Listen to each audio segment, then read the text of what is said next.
guys, welcome to my channel. අපි බලමුද මුතුගල සර්ගේ ආතල් video එකක්. මේක නම් part අත මේක part 2 part 1 විදිහට මම දාන්න දෙකක්.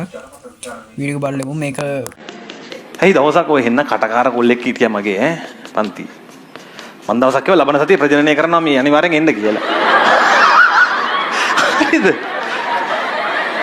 මූ මගෙන් අහන යන ගමන් සර් ලබන සතියේ මේ ඇඟපත හිම හොදගෙන එන්න වෙයි නේද? මට ඒක මුලින් තේරුණෙත් නෑ. මං ඇහුවා මොකටද කියලා. පුදුම දේවල් නේ මුන්ට හිතෙන්නේ. දික් වෙනවා කිය මං.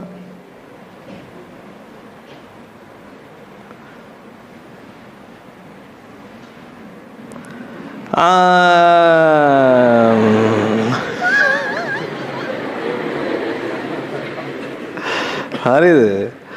මෙන්න මෙහෙම එකක්. මොකද්ද මේකට කියන්නේ? අපි ඒ හින්දා අපි වචනයක් කියනවා.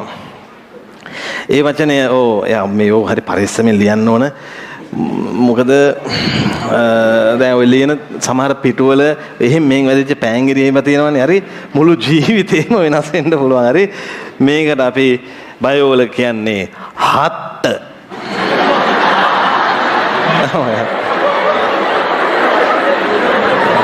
හරි එහෙනම් හොඳට බෝඩ් එක මකන්න කිව්වේ ඒකයි. හත්ත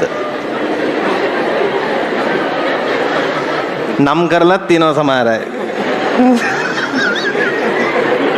ඊතලයක් ගහලාම හරි. දැන් ඔය හත්තක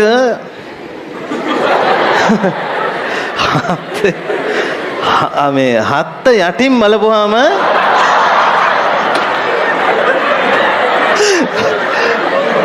මේ පේන්න තියෙනවා පොතක පිටු වගේ.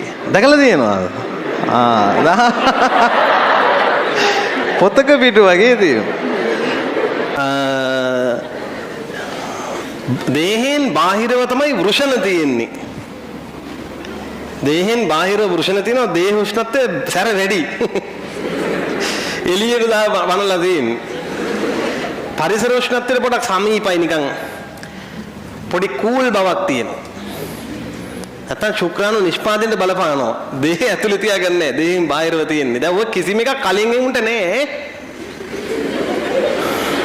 ඊළඟට ස්වේද ග්‍රන්ථි ඇඟ පුරාම දාඩිය දානවා. ග්‍රන්ථි තියෙනවා. ස්වේද ග්‍රන්ථි. ස්වේද ග්‍රන්ථි අනිත් අයට නැහැ. දැන් ගෙම්බන්ට ග්‍රන්ථි තියෙනවා තමයි.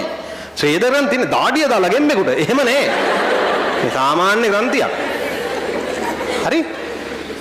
මේ ඒකයි ඔය කිසි දැන් ඒක ටග්ගල සංසන්දනය කරලා බලන්න පුළුවන් වෙන්න ඕන. අනේ පොළඟෙක් පැටලෙලා මයිල් පිරීලා ඔය පඳුරක යආගන්න බෑ. නායක දාඩිය පෙරාගෙන මෙట్లా සාලෙ මැද්දෙන් මිනිස්සු ලෙස්සලා යන්නේ. එහෙම නෑ. වෘෂණ දේහෙන් බාහිරව තිබ්බනම්